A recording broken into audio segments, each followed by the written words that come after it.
Howdy, roofers, and welcome to Roofer Growth Hacks, the podcast that's dedicated to highlighting those in the roofing industry, learning how they overcame growth challenges with creative growth hacks, and connecting them with others in the roofing industry.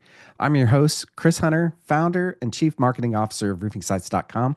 I'm also the author of the Ultimate Guide to Digital Marketing for Roofers. Well, I got a little story for you. I had the huge opportunity to serve on an AI experts panel where we discussed all sorts of things AI and where we see the industry kind of going. We talked about all sorts of things like how to implement AI in marketing and sales, operations, even HR and admin in your business. If you're at all interested in how AI can help your business grow and be more efficient, you're going to want to listen up as we share some awesome growth hacks. Hi, welcome to this AI panel discussion. I'm your host, Jonathan Mast, and I'm really excited to be here today as I talk to 5 of the best digital marketing agency owners that I know. Each of them serves in their own unique niche. And today we're going to have a conversation about AI and digital marketing. Do they meet? Do they mix? Do they not? Well, we're going to find out today from our panelists.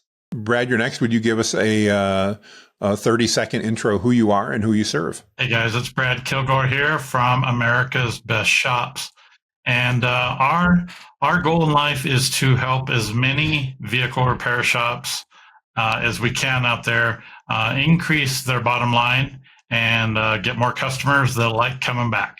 Awesome. John Clendenning, you're next. Hey, it's John Clendenning from Carpet Cleaner Marketing Masters, a 30-year veteran in the cleaning industry space as an owner and owning businesses and that. And we started a digital agency about 5 years ago to make our clients the top cleaning brand in their local market so they could be booked out for weeks in advance, have the highest revenue and the best customers in the area.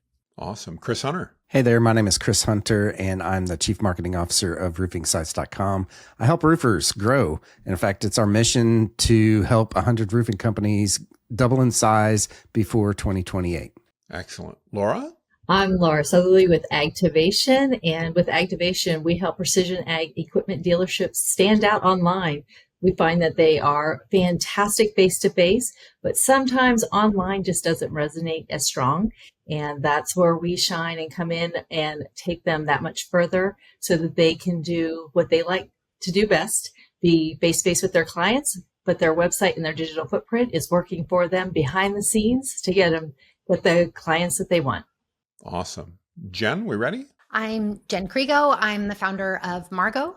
We're a marketing agency for aesthetics and wellness practices. We're primarily focused on building brand authority, high value patient acquisition, and really sustainable growth. I bring a background in business development to marketing. So we take that with a deep understanding of psychology-driven marketing and help our clients grow with building trust and profits and sustainable growth. Awesome. Great. How do you see AI reshaping the overall digital marketing landscape for your industry? Laura, would you start? When I think of how AI is going to reshape the agriculture industry, the biggest thing that comes to mind is depending on the region and the areas, our growers need different things. So those precision ag dealerships, if they could fine tune their offerings, meaning that when someone's returning to their website or returning for additional information, their systems can now remember what was previously searched, and that growers offered equipment and services and offerings that better suits them in their area. It's going to move precision ag dealerships so much further along. I mean, they are deep already into technology. This is just going to take them that much further. Great points. Brad, how about you? I mean, in the mechanic industry and the cars industry, how does AI help in the digital marketing side?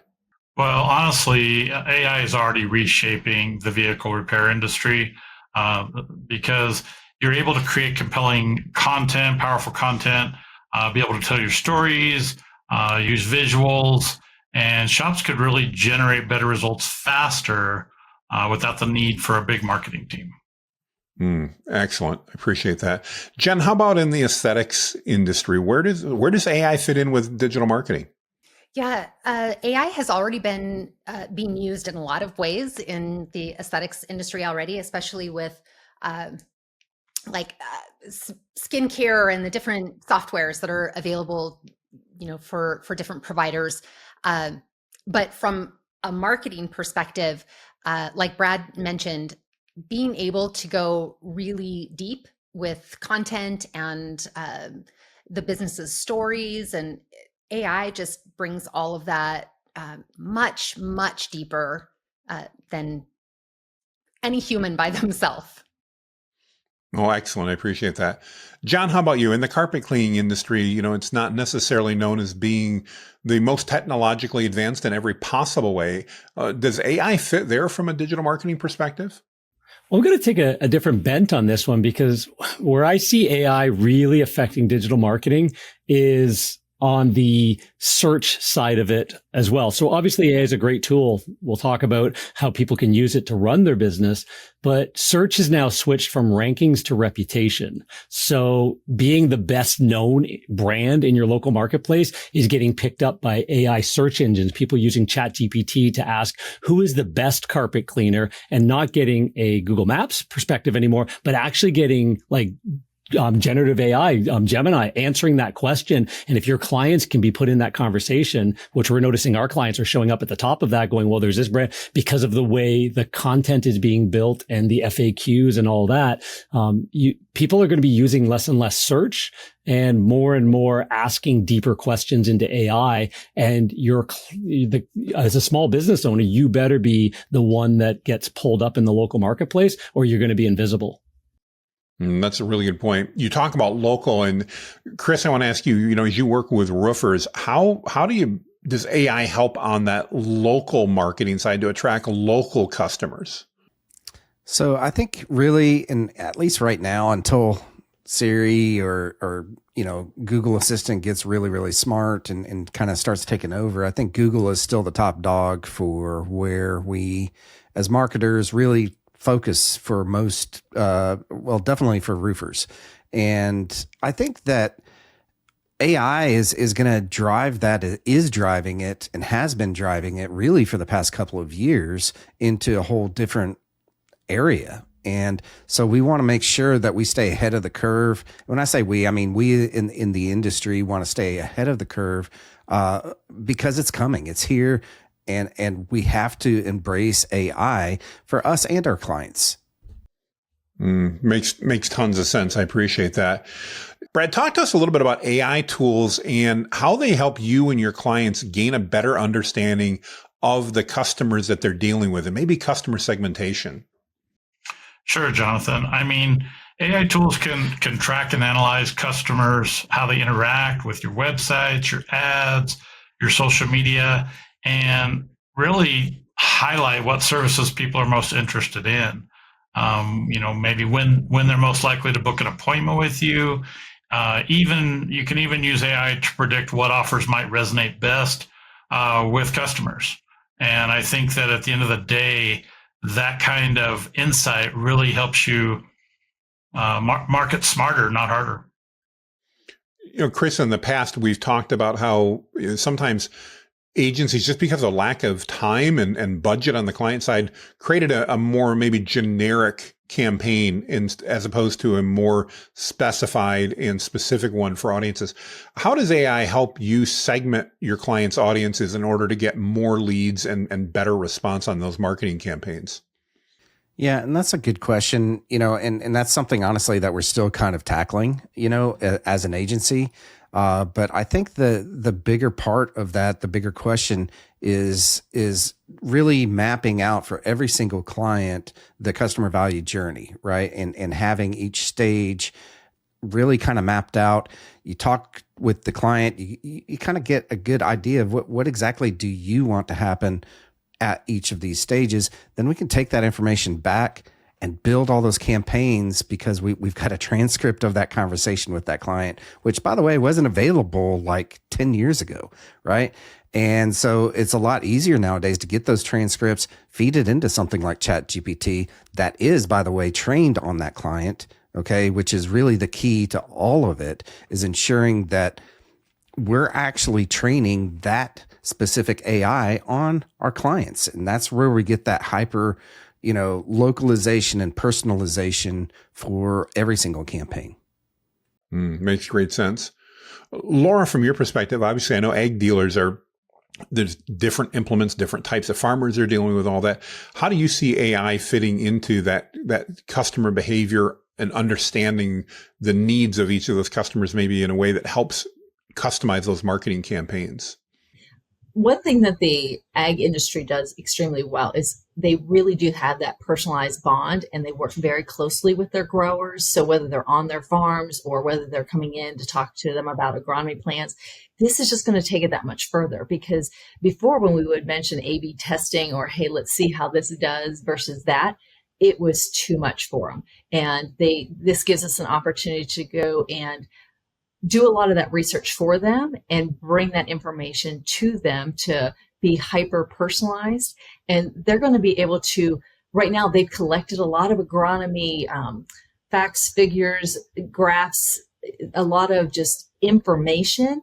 And yes, they may be able, in the past, they would have presented it back to them in PDF or maybe even a binder format. Now with this hyper personalization, they're going to be able to do something with them that won't overwhelm the grower, that the grower will be able to go through it as they need it and be able to utilize it on their farms. Excellent. John, you talked a little bit earlier about SEO and the reputation as opposed to just keywords and that. How does AI fit into that? I mean, how does AI help a local carpet cleaner or any local business for that matter with local SEO? There's so much that can be involved and unpacked in that, but on a very simple level, you can go into any one of the major AI tools and just start a conversation about target phrases, what people are using to find different service providers, carpet cleaners included, stuff like that, and just really get some good data to build out. You can even go in and ask about things like topical authority content now and entity SEO and understand what that is and maybe what shifts need to be made on your website. So it's less about keywords and more about building entities and brands and authority of the expert in the company. So building your local authority online and stuff like that. So there's a lot of ways you can just go back and forth with that data as well. And you can upload reports and download things out of Google Analytics. And instead of spending hours and hours and headaches and coffee and aspirin and all that to figure out what this even means, you can just say, hey, break this down. Where are we getting our best traffic? What's our best pages? What problems do you see? Download a screaming frog report and have it analyzed in minutes, not days or weeks. So yeah, there's a lot you can unpack as a business owner and even as an agency working with business owners to make it way more dynamic and effective. Awesome.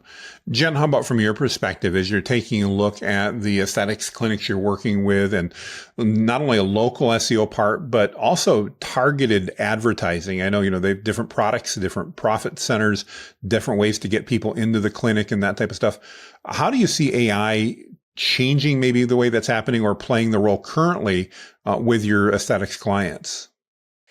We're able to use AI now in a way that it's multi-layered. So on one hand, we're looking at that really personalized information, that data that tells us tells us how to work with each person individually, but also, as John mentioned, getting a lot of information about the audience is so impactful. We can have those conversations with ChatGPT to ask how the target audience wants to feel about their provider, how they want to feel about the specific treatment that they're getting,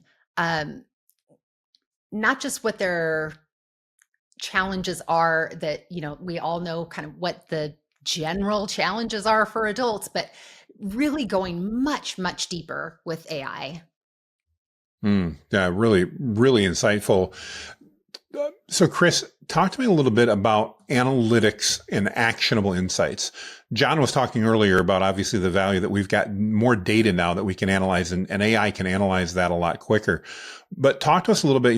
I know I've downloaded analytics campaigns or analytics for campaigns and I've looked at them, and candidly, sometimes it just makes my head hurt and I don't know what to do with that. How does AI help both you as an agency, but also your clients in analyzing and maybe coming up with some actionable insights related to that? So a lot of people probably listening to this don't even understand analytics either. So it's not just us, right? Yeah. I mean, there's so much information out there that we have to have some fashion, some way to make sense of it and to give it a feedback loop into the campaigns that we're running for clients, right? Whether that is an SEO campaign, whether that is a Google Ads campaign, local service ads campaign, maybe even a Facebook campaign. We have to know what's working and not working and to be able to adjust on the fly. And I think really, having that AI piece there to help us analyze that and help us provide that feedback loop is invaluable, honestly, for us as marketers to be able to do our job way more effectively than ever before. Brad, from your perspective, does that analysis, that ability to do that, does that allow you to be more nimble and make changes faster and respond to market conditions? Or is it just more layers of technology that don't add a lot of value?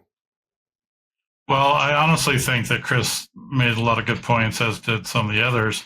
But most of the time, business owners aren't going to necessarily, when you just show them their analytics, in the traditional way, or even a large report, there's so many times where they're going to be overwhelmed. But now we can really break that data down. We can, analyze click-through rates, the engagement, call logs. I mean, you can have AI go back and listen to calls if they're recorded and help you analyze the call logs. So, it's just changed the game as far as what we can do with this data and how we can not just make it understandable to a business owner, but very much put it into strategy based on the data that we now have, and then we can see what's really working. Brad, I want to stick with you for just a moment. I know you specifically have a lot of knowledge about voice AI systems and that. How does that data help you and or your customers fine tune the way in which the AI voice models respond to clients? Is that analytical data something that fits into how that process works? I believe so. I mean, if you think about it, most of the time for any type of business, but specifically for repair shops, trying to get the phones answered, trying to get it to the right people, trying to tell them the right information, trying to work around the battle of employees, whether they can't make it in today, they don't feel good, they're in a bad mood, whatever it is. The voice AI agents really can make a big difference for any type of business because they're going to be on point. They're going to literally, modern voice AI agents or assistants or receptionists, whatever you want to call them, could literally answer 200 phone calls at the same time. So you're not going to miss a phone call. So that's good. You can run 24/7. They can transfer calls to specific departments. They can send scheduling links. They can transfer to the right people. There's just a lot of layers to it. And I think that based on what we're using and what our clients are seeing, it's a game changer. It's not going to go away, and it's a very cost-effective way to go. Awesome. I appreciate you sharing that. Laura, from your perspective, I know, especially ag dealers, when the busy season is on, when the growers need stuff, there's not time to hardly think. How can you help leverage AI to make sure that not only are they creating content during those times, but they're publishing relevant content and making sure that it's relevant to the audience at that point in the season? Again, there's more seasonality with the ag dealers. How do you use AI to help make sure that the content meets the needs of the audience in each season? Well, I think that the panel here has pointed out several valuable elements of that. And one of them, to be what Chris had said, is training. So that is the one thing, making sure the AI is trained. And once it has the brand voice or the individual voices, it expedites and really brings through the quality. So as the dealerships get busier, they know if they would have the voice AI, it's well trained and it can move conversations much further down the line versus them trying to figure it out on the fly. If it's pre-trained, and that's nice to always have in place, they know that the voice AI can take care of it. And then when we look at, again, back to the SEO portion, they know that content is there to answer questions because we can see that as the farmers are sitting in their tractors, they're maybe not driving, they're self-driving it. Different people are trying out the auto steer. They are voice searching now. So it's not going to the traditional search. They're asking, okay, we're seeing this change in our soil. We're seeing this change in our crop, X, Y, and Z. If it can be trained again in the content in place, it moves those dealerships that much further along. Very interesting. John, how about with carpet cleaners? Obviously, AI and content creation is something that I know gets people either interested or sometimes a little scared because AI content can be amazing and it also, if done improperly, can be embarrassing. What are some ways that you think that AI assisted content can help out carpet cleaners? From a former carpet cleaning business owner for years, education-based marketing is the only way to go up the food chain and have an average job value and a company profitability that grows and sustainable. The $99, 3 rooms in a hall, Chuck in a truck. Sorry if your name is Chuck and you're listening to this, but is not the way to go and not the way to have a long-standing sustainable business. But you can educate the right clients, the difference between, a discount cleaning and, eco-friendly, family-friendly, pet-friendly, that kind of thing cleaning. But there's a lot of times you have a lot of knowledge. You figured that out. But how you articulate that well into the marketplace, whether it's social posts, whether it's content on the website that's going to get picked up properly, whether it's video scripts or eventually probably like well enough done that it's an avatar of yourself that passes as you, that says the content in your voice and stuff like that. You are now getting that education piece out. You're becoming that authority again, as we mentioned, so you can stand out with the right clientele, getting the right information on the different pages of your website, on social and everywhere. So your content becomes a lot more prolific as well. You can spread it around. Makes a lot of sense. Jen, I know for aesthetics clinics, one of the things that concerns them is, again, that we're commenting properly and that we're using the right terms, that we're making sure we meet things, because certainly there's some additional responsibilities there with aesthetic treatments and stuff like that. Is AI something that can help in that area, or is it better to be avoided in that aesthetics area when it comes to AI related content?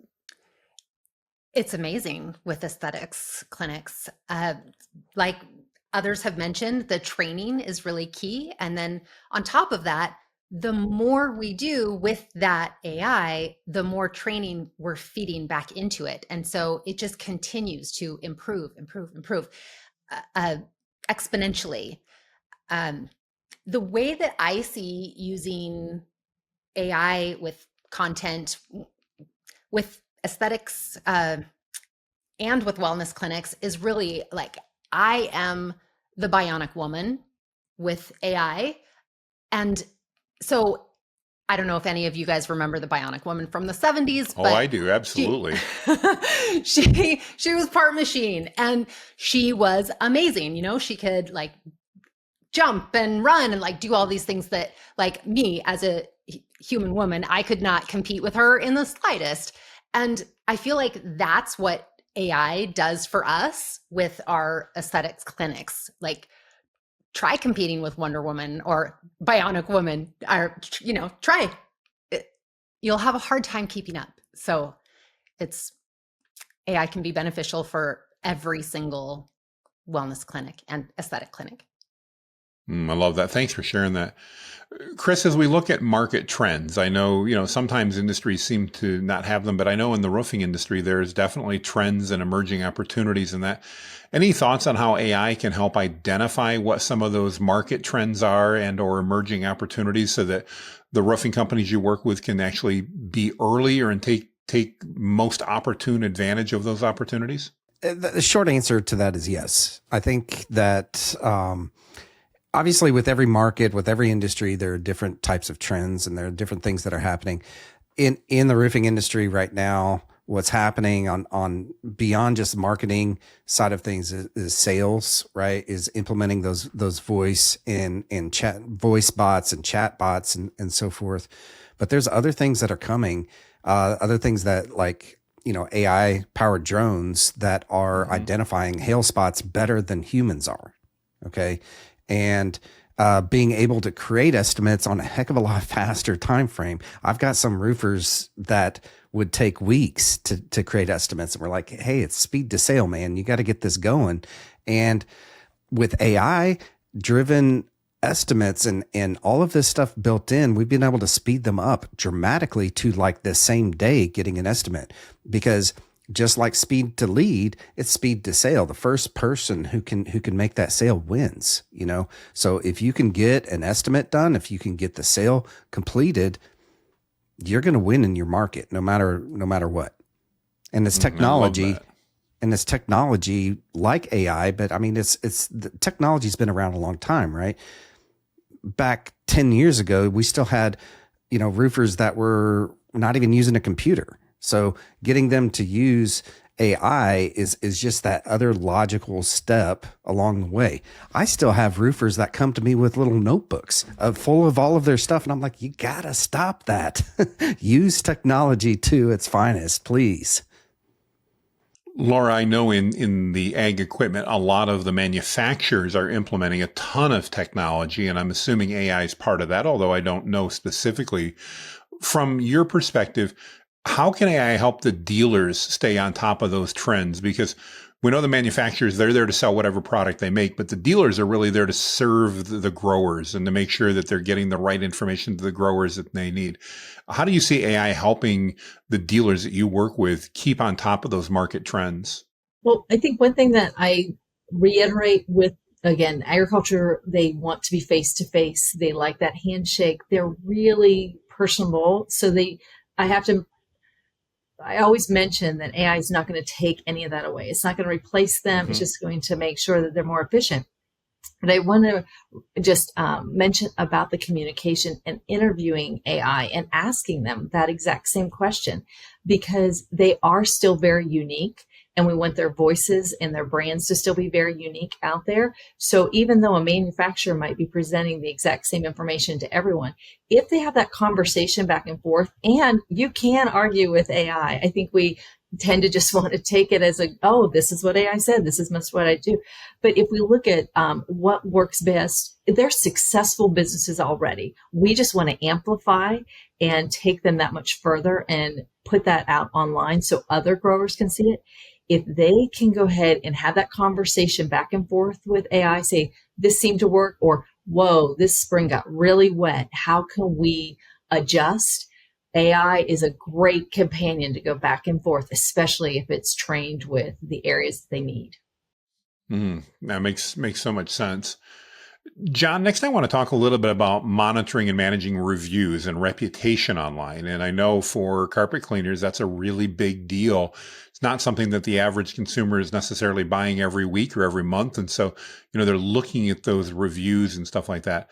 How do you see AI fitting into that, whether that be in the actual helping the carpet cleaners get more reviews because they're able to automate some of those requests and that, or responding to reviews? Where do you see AI fitting into that online reputation and review management? Well, on an easy level, every review should be responded to, good, bad, or ugly, with a great response. So training again, as we've all been talking about, not just generic responses. There's lots of tools out there that'll just answer reviews now with AI. But if it's not trained with your business, your voice, the way you do things, well, it is going to come across very, bland and not on brand, not on point. So trained well to have great responses for, the good, bad, and ugly reviews is a great starting point. Going a little bit deeper, you can find review gap analysis. So you can actually take a list of your reviews, a list of reviews of other companies, and find out maybe where they have some better comments made, better reviews, and a little bit deeper knowledge, and kind of steer your clients. It kind of sounds weird, but you can actually steer your clients to write reviews about something specific as well. Or you can find out that you've got no reviews on area rug cleaning or cat vomit cleanup, and it's a large topic and you just have nothing on that at all. Would you really know that if you've got 400 reviews and your competitor's got 552 reviews, that the cat owner will find the cat vomit reviews more beneficial to them? So there's things like that is just that depth of data analysis that we've all talked about helps as well at yet another level. So there's there's so much you can do with reviews and syndicating them and pulling them off and making great social posts about them and stuff like that. ChatGPT has beautiful pictures now, so it's like, there's another one. Let's take them all off and make a schedule of social posts from the reviews on Google over to Facebook as an example. So million things. Great ideas. I love that. Brad, how about in the automotive repair side and maintenance and all that? Where do reviews fit in there? And how can AI help these businesses get better reviews, more reviews, and maybe even, as John said, help monitor some of those gaps? Well, I think that in the day and age we live in, all of us take reviews seriously as consumers and as business owners. I mean, whenever it's almost like second nature now, if we're going to go out to a restaurant or if we're going to look for a motorcycle repair shop or whatever it is, we take into consideration, well, I wonder let's look at their reviews. Oh boy, maybe we're not going there based on, just what we see. So using AI, like what was mentioned with John, we can monitor reviews in real time. We can draft personalized responses automatically as we create our brand voices and different things for shops. And you can also spot patterns and feedback, so you can improve service and ultimately boost your ratings. Because if you can have a really attractive online reputation for your shop, it will increase your bottom line. Makes perfect sense. Jen, I'm not as familiar with the aesthetic industry and stuff as you are. How important are reviews there, and how do you see AI playing a role with them? Reviews are vital for the industry. Like John mentioned, it's impossible to be able to go through, impossible is far-fetched, but it's unlikely that someone will look through 400 testimonials or reviews to see how their reviews compare to their competitor. So that's incredibly important or helpful. Another thing that I find is, as business owners, sometimes it can be a bit of a gut punch when we get a negative review. If we're human, we're sometimes tempted to kind of say, oh, well, that client, they were crazy, or they don't know what they're talking about, or something like that. And it can be really hard to pull back from that. With trained AI replying to reviews, you can take that emotion right out of it, because AI is not going to feel the gut punch like we would. So something like that, I think it just makes it really helpful to have AI just be the voice of reason sometimes. Makes perfect sense. So, Brad, in the automotive sector, how do you use AI to identify new market trends or opportunities that are coming up? And I mean, let's face it, if you're fixing my car or making adjustments or things like that, or my motorcycle for that matter, how important are trends? Well, I think that's a great question, Jonathan. And I want to use one prime example of that is when it comes to trends, there are so many what we call deep research large language models, LLMs. And the first one that comes to mind for me when I'm looking for trends is Grok. So Grok is the platform on X, formerly known as Twitter. And so when you're using this deep research portion of it, you literally can ask it different things about industry trends or your competitors or customer demands, and even include things that to say things like include the latest X comments or posts. So think about how it doesn't get any more fresh than that, because these are things that might have happened 5 minutes ago, and you now have the ability to use this powerful tool to give you a real edge in your market by gleaning this information pretty much in real time. So I think it's a very, very powerful way to really see emerging opportunities. Awesome. Thanks for sharing that. I appreciate that, Brad. How about some success stories? I'm going to open this up to the group and let you guys kind of popcorn through, but what are some success stories or examples where you've heard that AI has really boosted marketing results? Anybody have any? I've got, I know a ton of them that I could share, but this is really about you guys sharing some that maybe you're more familiar with. I'll just share one here from a labor perspective. And while I know we often don't like to talk about how AI can actually help us on the labor side, one of the success stories I've got there was the fact that a company that I worked with was looking to hire some additional marketing people to bring onto their team. And as a business, you know, let's face it, most businesses aren't in the business of marketing. They're in the business of doing what they do, whether that's carpet cleaning or mechanics or dealers or roofers or aesthetics.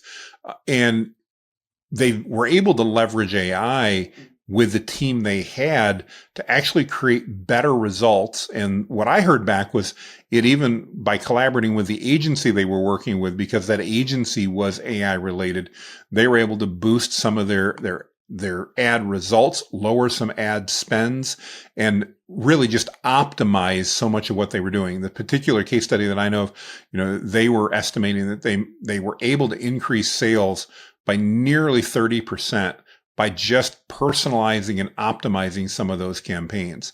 Now, I don't have access to every bit of data, but that's what was represented to me. What type of success stories are you guys hearing from others in your industries where AI is helping produce better results? Not necessarily always faster, although sometimes, but better results through better campaigns, through better content, through niches, segmentation, whatever that may be. Any success stories? I've got an example. Sorry, Chris, I saw your finger up, but I beat you to it. So, go ahead. But yeah, so a lot of businesses have a tough time. Like Brad talked about AI voice agents and how powerful those can be. The people that are answering their phones, again, smaller volume, want that personal touch, don't know if they're booking. Some of them, a lot of them don't track their own booking percentage. So straight up call recording, run it through software, find out what your booking percentage is. And when they turn around and say, well, I book at 80%, well, it's actually about 20. Right. So you've got a bit of feedback data right there at your fingertips. So companies can use that. Agencies can help companies with that information. And we do that with our clients. The other side of it is now you can take the recorded scripts of the companies that are booking at 70, 80% in the industry, the recorded scripts of the companies that are booking at 20, 30%, find the gap, have that conversation and say, try this, change this. Now you can do some script development with them, which we've done for years manually. Now it's minutes instead of hours and lots of recording listening. It pulls out the nuances. And now you go back to them. And next thing you know, their booking percentage goes to 50%, 60%. And that meant $10,000, $20,000 extra per month in revenue. Very significant and very actionable within days, not quarters and years. I definitely see that the speed at which AI allows us to pivot and make changes is absolutely critical. Chris, you were going to add something into that. What are your thoughts on some of the industry things you've heard about the value of AI in marketing? Yeah. So to me, all right, when we rolled out EOS, Entrepreneurial Operating System, to our company in 2018, right? And we had this big, hairy, audacious goal. This is still the same mission that we're on right now, right? And we're about halfway there. So in order to achieve those results, we were going to, have to have an immense amount of clients, okay? And we were going to have a lot of people, okay? We mapped out how many people that we were going to have in every single position and in order to have this amount of clients. And at one point we looked up, we're like, is this even possible? 22 content writers and all of these. We're halfway there at this point right now, where we stand right now, of where we had mapped out in 2018 with 2 writers. Wow. Right now on our staff. Okay. So we went from having to have 22, and I guess at this stage we would have to have 11. We have 2, and those writers are yes, the content that they're producing now, in my opinion, is so much better because it's clear. It's built on their brand. It's not in their voice. It's in the brand's voice, right? In the roofing company's voice. And it's just so much clearer, so much better. But I'm stumbling on myself, but the results that are being produced are just phenomenally so much better. I love that. It's interesting. I was on a podcast earlier today, and another agency was talking, and they were sharing that they ran what they call a blind test. And I don't know if I'm certainly not promoting this, but they started taking all the content that they were producing for their agents or for their clients one month, and they did it all with AI, leveraging again skill and experience, and not a single client. They had almost 40 clients. Nobody said a word. The next month they ran it again, and then they got a few phone calls, and the calls actually weren't what you thought. The calls were like, what did you guys change? Because this content is really good. It's so much better. And then the next month they decided to do an inverse. And so they went back to all their old ways, and they got nearly half of their clients called them and asked what had happened, because they had seen the difference in a negative way in that month when they went back. And I think that's maybe not something we talk about as much as agencies, but let's have a discussion about the reality that when you're leveraging AI with experience, which as an agency you have, you're actually producing a higher quality of content in many cases in the same or less time than what you could do before. Jen, I see you nodding. Do you have any thoughts on that as a concept as we start talking about that? In my brain, I go back to the Bionic Woman, because it's not just me. I have an entire team of Bionic women. And so everything that we do is magnified, amplified with, we're just able to do it faster, better, all the things. Oh, awesome. I love that. How about you, Laura? I saw you nodding a little bit as well. What are your thoughts about that concept that, again, AI allows us to amplify the skill and experience of you and your team in a way that delivers better results than maybe we could without AI? The one thing I noticed is that it kind of gave us a breath of fresh air. And I know that sounds odd. It wasn't as though people were worried about losing their jobs here, or, even our clients worrying about. It was the fact that they felt like that Bionic Woman or man, that they're like, you know what?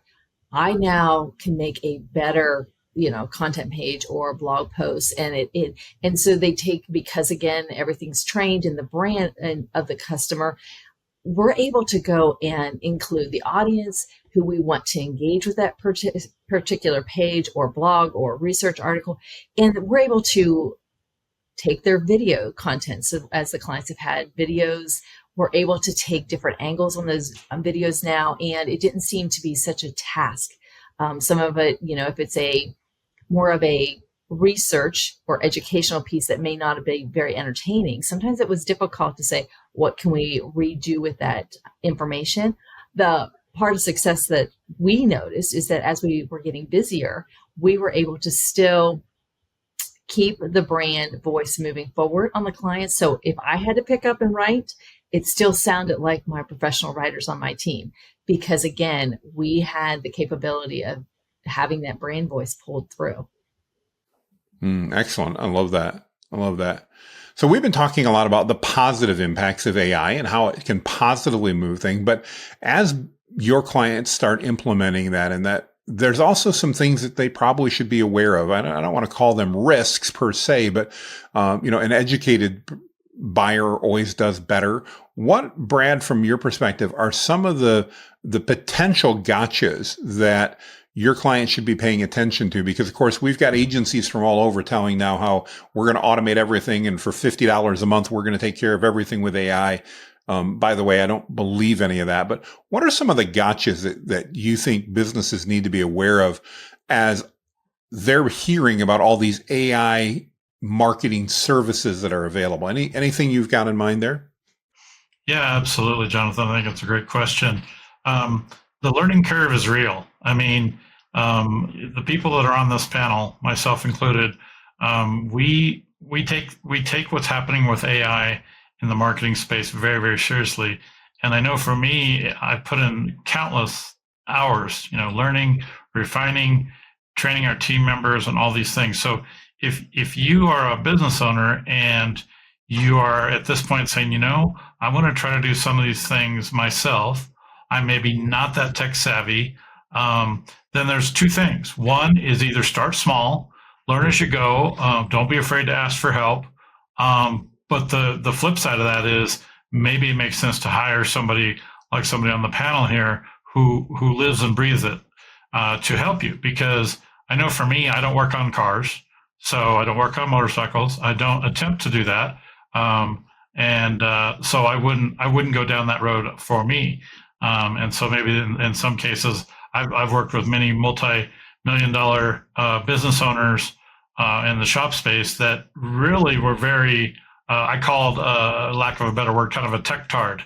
They did not understand technology at all. And so I became their right-hand man, so to speak, and for many, many years and decades at times to really be there for them as their go-to person, their knowledgeable assistant, what have you. And then in closing, just be aware if you are doing things with AI implementation on your own, that it can hallucinate. Now, back in the 70s, hallucinating meant a whole different thing, but now it's tied to AI. So check what you do. Don't just put it out there, because it can goof up and it is not perfect. John, how about your perspective? What are some gotchas that people should just be cognizant of, be aware of, and that they manage when they're looking at AI and marketing? So I see AI becoming the great equalizer, possibly even to the point of an AI stalemate. You think about it like back in the day when it was, spun content, or early days, if, you could get 10,000 backlinks from Russia, then all of a sudden your site ranked. Well, then obviously everybody got 10,000 backlinks from Russia, and everybody's site the stalemate hits again, and that kind of thing. So, a lot of the conversation today has been around the training, the voice. Like we interview our clients, when they start with us now, put them on a podcast, help build their local brand, make them real, make them authentic, but then take that voice and put that in the back end, and train all of our AI command center for our clients around them. We've got one in our company called Ask John. I've done way too much content and podcasts and interviews and webinars and stuff like that. And just meeting with clients, all of that's been loaded in, and it's so the team can say, what would John say? Or how would this be in John's voice? Or the social media team can just sound like me in an answer and stuff like that. So think of AI as possibly getting to that stalemate point where everybody can do it. It becomes, ubiquitous. It becomes the thing that every company can put out 10,000 blog posts today, and that kind of thing. So how do you now think it through to be unique enough to still break through the clutter? Really good advice. Jen, you've shared in the past, I know offline, we've talked about how you have a very unique process for training the AI model on the brand of your client and making sure that, as John was talking about, it's reflecting their tone, their style, and their voice without giving away the secret sauce. Can you tell us a little bit about How is it that you help your clients in that way by helping them on both the branding side, and how does that then fit into AI and what you're doing there?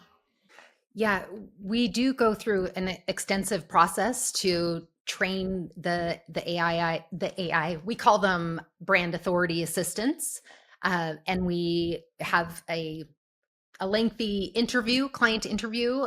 We use those transcripts. Then we're also doing research on the client's location, their area. I mean, we can even train it on their love language. I mean, so we use all of the things so that it really deeply sounds like them, and their competitors.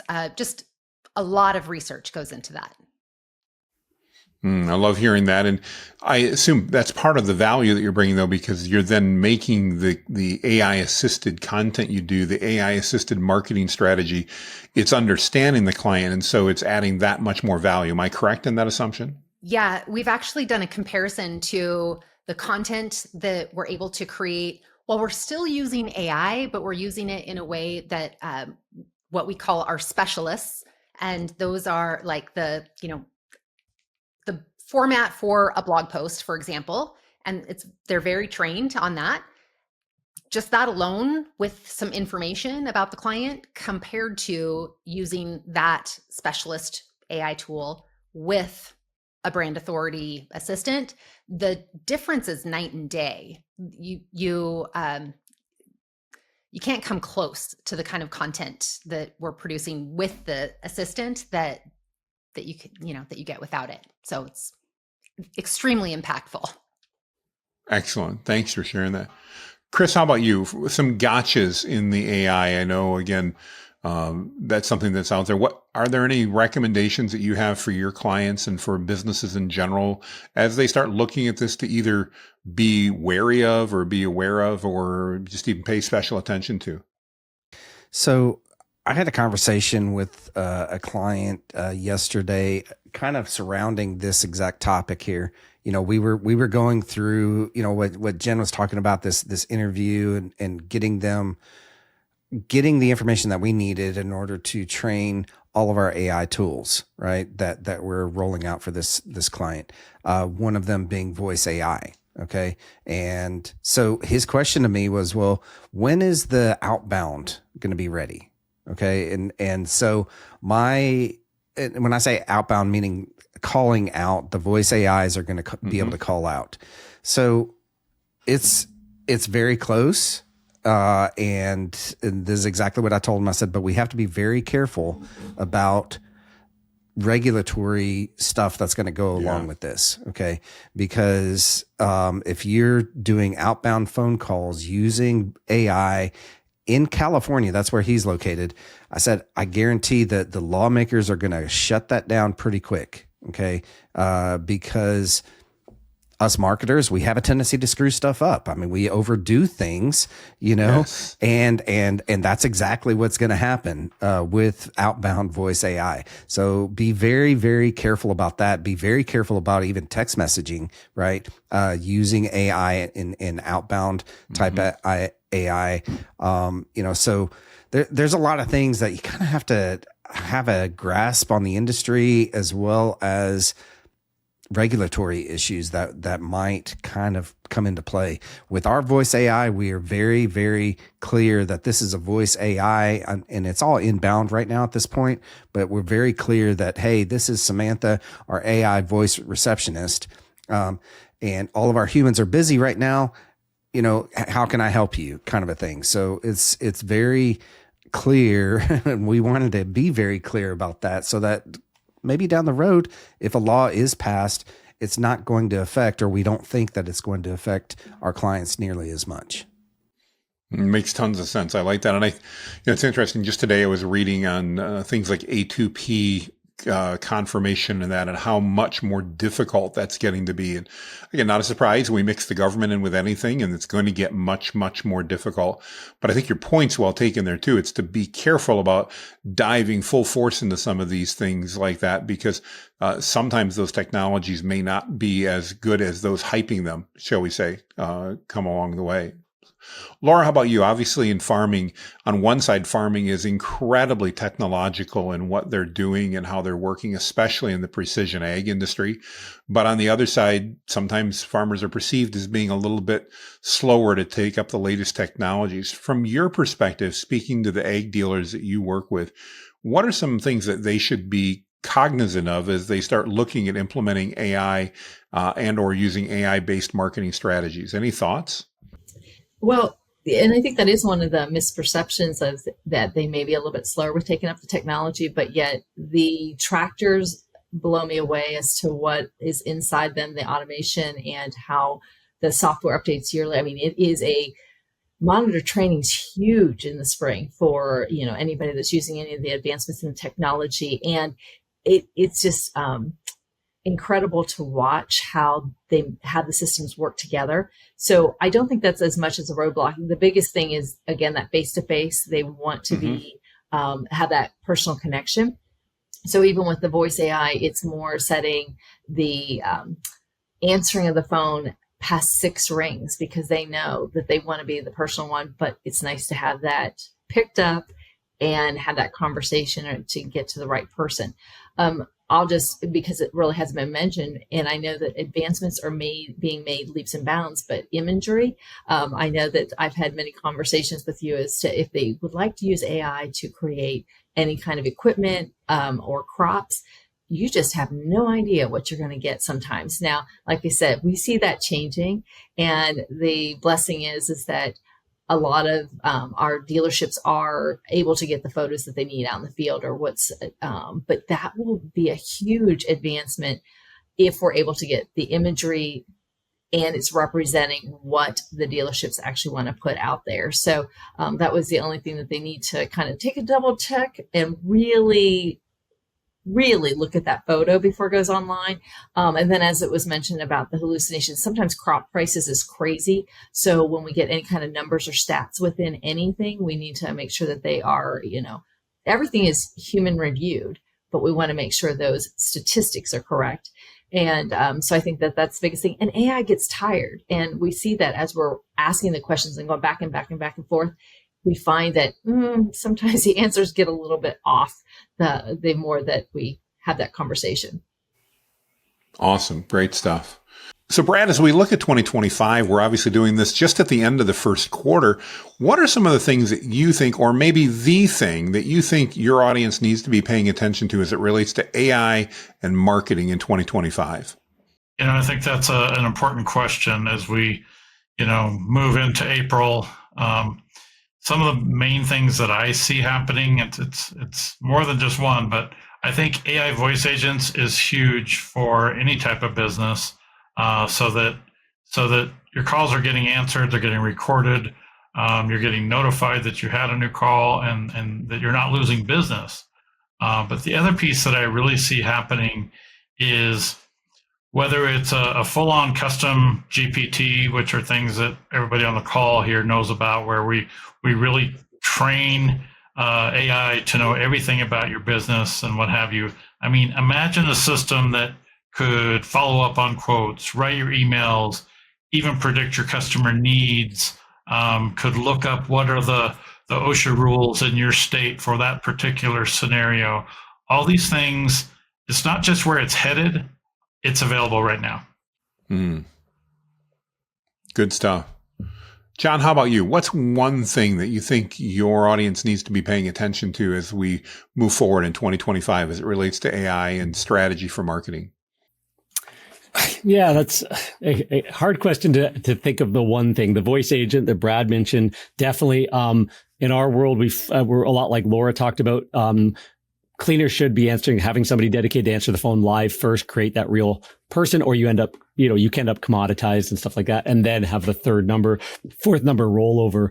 But I do really think the database side of it, if a cleaner understands what business they're in, they're the marketer of cleaning services first, not the doer, then having that database broken down, knowing which customers are the most active, which customers came in with what services, maybe what other services they should get, and really going deep with the data can really allow you to segment that audience, send very customized messages. The customer that, that normally books every 3 or 4 months, are you ahead of that? Having a conversation, hey, we've left the slot open for you. The one that is, less often or just had a new puppy or whatever. If you can be that much deeper with your data and really, really, really dial it in, the ability to market your customer on their needs is game changing, and that's starting to become available in some of the softwares, but even outside of the software, if you can take the data, your database, put it in and do some of that data massaging and asking those questions back and forth,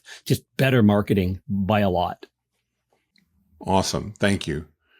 Chris, how about you? As roofers are looking at AI-driven strategies and that type of thing, what's one thing that you believe they really need to be paying attention to in 2025? I think the biggest, honestly, and I've been saying this for a long time with them, is pick up the phone, right? Roofers are busy, and the smaller companies, even some of the bigger companies that I've worked with, really, really struggle with that singular piece. Okay.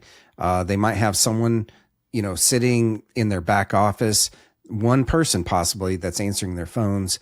Well, when they're at lunch or when they are in the restroom or on another call with another customer of theirs, that phone call gets lost. So I think the absolute biggest thing in the AI, if any roofer that's listening to this right now, that you need to implement one thing this year, that's voice AI. You need to have a voice receptionist so that when you're not picking up your phone, and I guarantee 90% of y'all are not, okay, something's going to pick it up. And I'm telling my clients that this is a modern day voicemail system. Okay. Yeah. That, after 4-6 rings, that it rolls over to the AI assistant to not only answer the phone, but to set the appointment, answer any questions that they might have. They know, you can't imagine how many people that I've listened to, how many phone calls that I've listened to that the receptionist didn't even know what services they offered or what service area that they had. They had to put that person on hold, or even worse, take a message and get back to that person. The problem with that, and this is every home service industry, is that those people are long gone by the time you get back to them, So it's that's the cool part about AI. You can train it on your services, your service area, your hours of operation, how you sound, and sometimes, sorry, humans, it might be better than you. Okay. So that's the one thing, and I'm sorry that's long-winded, but that's the one thing that I think that they should and absolutely should implement in 2025. No, it's a really good point. You think about it, AI never calls in sick. AI never gets tired at the end of the day. AI never gets an attitude with a client. Not things that ever happen with any of the calls we've ever had, but none of that's an issue. So I totally get where you're coming from. Laura, how about you? As you take a look at 2025, what do you think is the one dominant thing, or maybe the most important AI-driven strategy that you think that your clients need to be paying attention to? I believe automation will make a huge difference. Unlike a lot of things where if it's a car that's broken down or whatever, when a planter or any kind of piece of equipment goes down, they have to be doing some scheduling out in the field. So anything that they can automate, whether it be quoting or maybe tightening a schedule to help out, because you might be going 20 miles one way, 40 miles the other way. If some kind of automation to keep that grower informed as to, hey, they're on their way or they're 20 minutes out, and okay, what parts will we have to get there? They can do some automation that's going to tighten up the whole process for them and keep that communication going. Makes excellent points. And I think, that's also gets rid of some of those really task intensive things when we can automate some of that, increases customer service, that increases spend and buy and everybody else. So good stuff. Jen, how about you? As you look at 2025 and the groups that you're dealing with, what's one thing that you think they really need to be paying attention to? I think that in the aesthetic and wellness industry, it's just so competitive. And there are some really, really big players that are taking AI very slowly. And I think that some of the smaller companies, sometimes even the solopreneurs, they should really be looking at using AI to basically level the playing field. They have this big opportunity now that they didn't a few years ago, to show up in an omnipresent way that's just on par with the big guys. And like, this is the opportunity. They really need to be using AI to their advantage. And like Laura mentioned, automation, there's just so many ways that the small and big, like every business can really use automation, AI automation in so many ways to do business better, let alone marketing. So good stuff. Good stuff.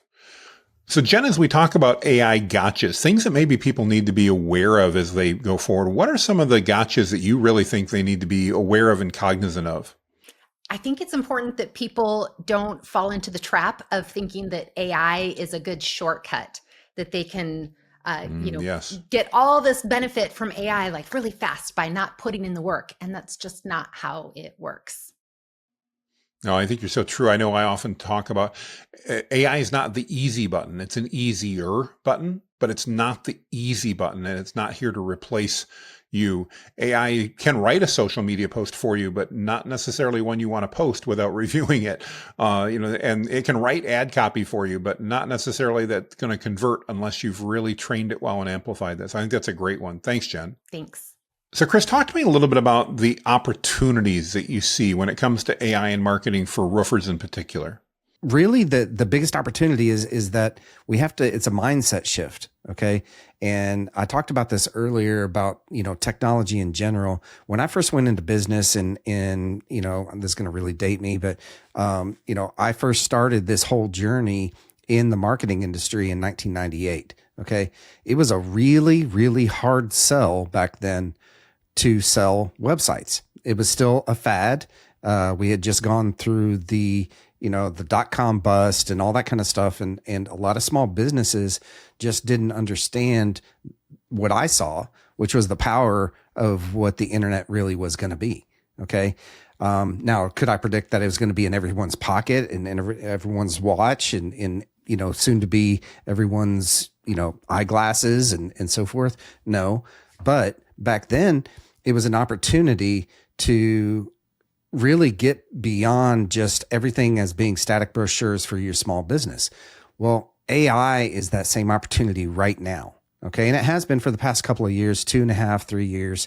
Right. And it's really been around a lot longer than that. ChatGPT just really got it on the forefront here. But all small businesses, I think, should be implementing AI the same way that we implemented the internet into our businesses. Okay. And really embraced, it's standard practice now for small businesses to have a website. If you don't have a website, I'm sorry. And you're listening to this, I'm sorry, but you need to have a website. Absolutely. 100%. So, but AI is that next opportunity, I think, to really get an edge on your competition. And really your competition right now is implementing AI. And so if you're not at all implementing it in whatever shape, fashion, one or another that you're doing it, then you're going to get left behind. And that's just the reality of what it is. Okay. So to me, that's the biggest opportunity for roofers, for every single small business in the whole world. Great stuff. Awesome. Thank you, Chris. Oh, Brad got it under the wire. What you got, Brad? So I think it's important to remember when you're using AI in your business is to not forget about the human factor. Yes. Because humanizing what you're producing by using these tools, these assistants, these deep research type products, it's going to give you a lot of really cool stuff, and it's going to really speed along the process. And there's even shortcuts when you're prompting something to ask it to humanize it for you. Obviously, some of the things that we've talked about today are about building brand voices, and these are things that everybody on the panel can do for you. But even if you're just using ChatGPT internally at your business and you're trying to do some things for by yourself, either ask it to humanize it for you, or when it's done, definitely go through it and put your human touch into it. Absolutely. Good stuff. Good stuff. Well, I want to thank everybody for your time today on the panel. Great discussion, great insights. And I want to encourage you, if you've been watching this, you've enjoyed anything else, don't hesitate to reach out. Everybody here on the podcast has got years of experience. They know digital marketing, and most importantly, they know your niche. So with that, everybody, make it a great day. Well, how about that, roofers? Was that pretty awesome or what? As an AI geek, I think that it was pretty cool talking about really what's happening in the industry right now, and really what is coming down the road, right? And here are some of my key takeaways from that entire conversation.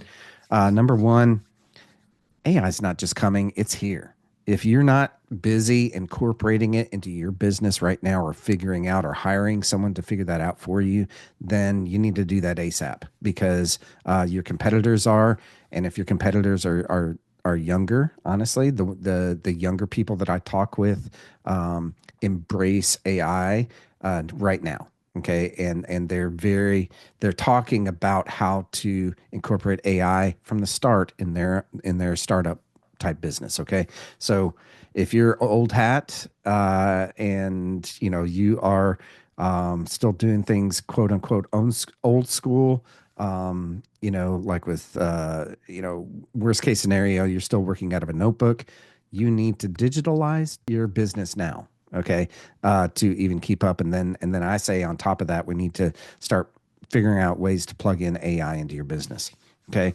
So that's one takeaway. The next takeaway that I had is that you really should, in order to make it work for you and your business and your company, you really should train AI on you, your company, your voice, what you would say, how you would react in whatever situation, and there's tons of opportunities right now that are available, to do this. But the biggest key of it all is to ensure that you're training it on you.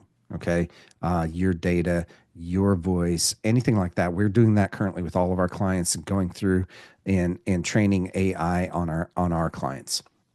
Next is the biggest thing that I've been using AI for that's been really moving the needle lately is using AI to analyze data, because we in marketing have so much data, so many moving pieces, so many little data points here and there, from analytics to Google ads to, all these different avenues and channels and so forth, that it's hard to keep up with it and figure out what's working and what's not working. Well, guess what? AI is really, really good at that. So use AI to analyze your data and help you track if things are working or not working. Last, be on the lookout for local AI to change the landscape of local SEO. Okay. Search engine optimization has been a thing for the past 20 years. Well, now it's starting to get into AI optimization. All right.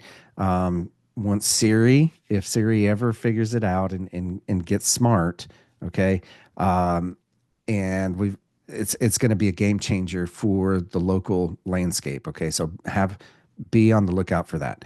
The other items out there, the other things are Google, Assistant, ChatGPT. More and more people are using ChatGPT as well. So figure out if you're the best roofer near me, right? Using ChatGPT, and you can install it on your phone. You can go into your service area and go check, right? It's really that easy.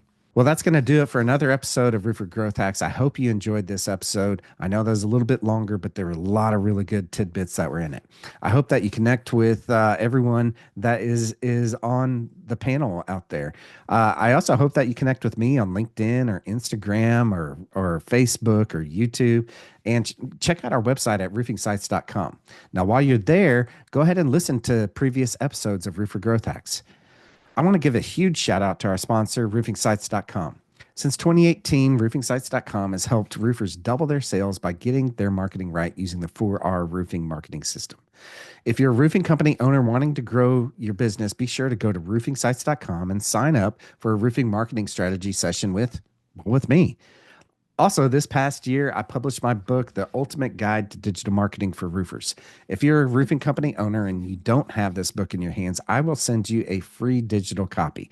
Just go to go.roofingsites.com and I'll send you my book. Well, join me next time when we connect with another great roofing entrepreneur and learn how they hack their growth. Until then, I'm Chris Hunter. Thanks and gig 'em.